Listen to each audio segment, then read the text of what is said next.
അസ്സലാമലൈക്കും കൂട്ടുകാരെ, ഇന്ന് നിങ്ങൾക്ക് യൂസ്ഫുൾ ആവുന്ന ഒരുപാട് ടിപ്സുകൾ അടങ്ങിയിട്ടുള്ള ഒരു കുട്ടി വ്ളോഗാണ് കേട്ടോ. നിങ്ങൾ കാണുക കേട്ടോ, ഫുള്ളായിട്ട് വീഡിയോ കാണണേ.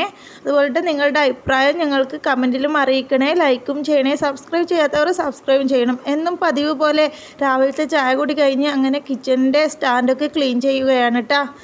സ്ത്രീകളുടെ മെയിൻ പരിപാടി എന്ന് വെച്ചാൽ കിച്ചൺ ക്ലീൻ ചെയ്യുക. ഒരു 3-4 വട്ടം തന്നെ ഒരുപാട് പാത്രങ്ങൾ കഴുകാനും അതുപോലെ കിച്ചൺ ക്ലീൻ ചെയ്യാനും ഉണ്ടാവും. അത് എല്ലാവർക്കും അങ്ങനെ തന്നെ അല്ലേ? എൻ്റെ ഒരു അവസ്ഥ അങ്ങനെയാണ് കേട്ടോ.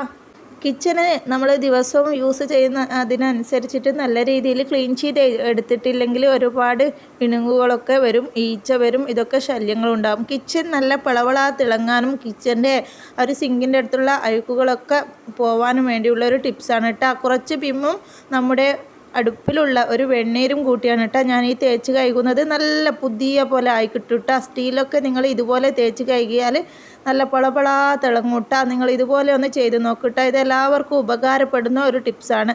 നമ്മുടെ കിച്ചൻ്റെ സിങ്കൊക്കെ ഇങ്ങനെ തേച്ച് കഴുകിയാൽ എല്ലാ അഴുക്കുകളും പോയി കിട്ടുകയും ചെയ്യും, നല്ലൊരു തിളക്കം കിട്ടുകയും ചെയ്യും കേട്ടോ.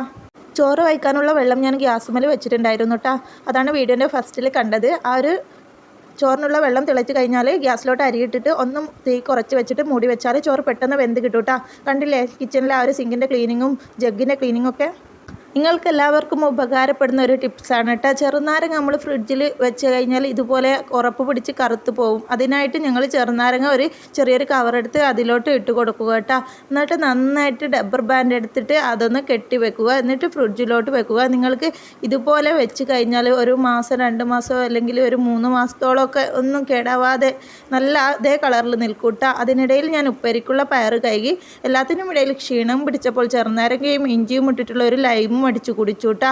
ഉപ്പേരിയുടെ പയർ നമുക്ക് എളുപ്പത്തിൽ മുറിക്കാനുള്ള ഒരു ടിപ്സാണ് കേട്ടോ. എല്ലാം കൂട്ടി വെച്ചിട്ട് അതിൻ്റെ മുൻഭാഗം കട്ട് ചെയ്തെടുക്കുക കേട്ടോ. എന്നിട്ട് അത് എല്ലാം കൂടി കട്ട് ചെയ്ത് എല്ലാം കൂടി ഒരുമിച്ച് വെച്ചിട്ട് അത് ചെറുതായിട്ട് കട്ട് ചെയ്തെടുക്കുന്നുണ്ട് കേട്ടോ. പയറിൻ്റെ ഉപ്പേരി ഇഷ്ടമുള്ളവരൊക്കെ ലൈക്ക് അടിക്കട്ടോ.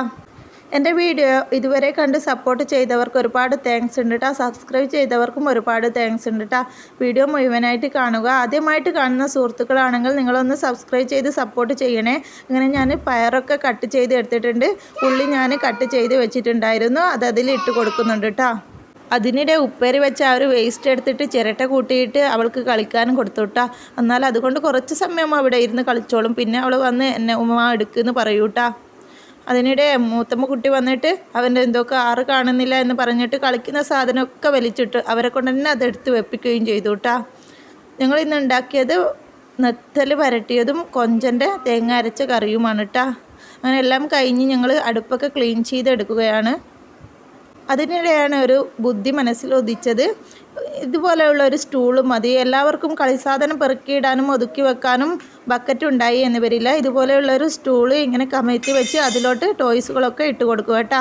അങ്ങനെ ഗ്യാസിൻ്റെ സ്റ്റൗവൊക്കെ നന്നായിട്ട് ക്ലീൻ ചെയ്തെടുക്കുന്നുണ്ട്. ഈ ഒരു മിക്സി തന്നെ വെണ്ണീരും വിമ്മിൻ്റെ സോപ്പും ഉപയോഗിച്ചിട്ടാണ് ഞാൻ ക്ലീൻ ചെയ്തെടുക്കുന്നത് കേട്ടോ. എന്നാൽ നല്ലൊരു തിളക്കം കിട്ടും കേട്ടോ.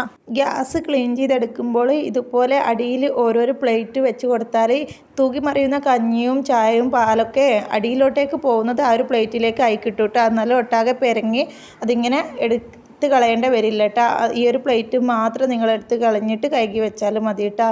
അതൊരു നമുക്ക് എളുപ്പപ്പണിക്ക് വെക്കുന്നതാണ് കേട്ടോ. അങ്ങനെ ഞാൻ ഗ്യാസിൻ്റെ ആ ഒരു സംഭവങ്ങളൊക്കെ കഴുകി എടുക്കുന്നുണ്ട് കേട്ടോ. കൈകൾ തന്നെ പണി. രാവിലെ ആയാൽ ഇടയ്ക്കിടെ കൈകാനും കിച്ചണിൽ ഇങ്ങനെ നിറഞ്ഞുകൊണ്ടിരിക്കും കേട്ടോ. ഇതുപോലെ വെള്ളം സിങ്കിൽ ബ്ലോക്കായി കിടന്നാൽ കൈവച്ചൊന്ന് പ്രസ് ചെയ്തെടുത്ത് കഴിഞ്ഞാൽ കച്ചറയൊന്നും ഇല്ലെങ്കിൽ വെള്ളം പോയി കിട്ടും കേട്ടോ. അങ്ങനെ എല്ലാ പണിയും കഴിഞ്ഞ് ലാസ്റ്റ് കിച്ചണൊന്ന് അടിച്ച് വാരി ഒന്ന് മോപ്പിട്ട് കൊടുക്കുന്നുണ്ട് കേട്ടോ. അങ്ങനെ കിച്ചൻ്റെ ഇന്നത്തെ ഉച്ചവരെയുള്ള പരിപാടി കഴിഞ്ഞിട്ടാ. വീഡിയോ ആദ്യമായിട്ട് കാണുന്നവർ സബ്സ്ക്രൈബ് ചെയ്യാനും മറക്കല്ലേ. നിങ്ങൾക്കിതിൽ എന്തെങ്കിലും ടിപ്സുകൾ യൂസ്ഫുൾ ആയെങ്കിൽ നിങ്ങൾ ലൈക്കും കമൻറ്റും അറിയിക്കണേ. അങ്ങനെ ഇന്നത്തെ പരിപാടി കഴിഞ്ഞ് കിച്ചണിലൊരു യുദ്ധം തന്നെ കഴിഞ്ഞു. ലാസ്റ്റ് കിച്ചൻ്റെ ഒരു ഔട്ട്ഫിറ്റാണ് കേട്ടോ ഇത്. നിങ്ങൾക്ക് ഇഷ്ടമായി എന്ന് വിചാരിക്കുന്നു. ചാനൽ സബ്സ്ക്രൈബ് ചെയ്യുക. ഇൻഷാ അല്ലാഹ് അടുത്തൊരു വീഡിയോയിൽ കാണാം.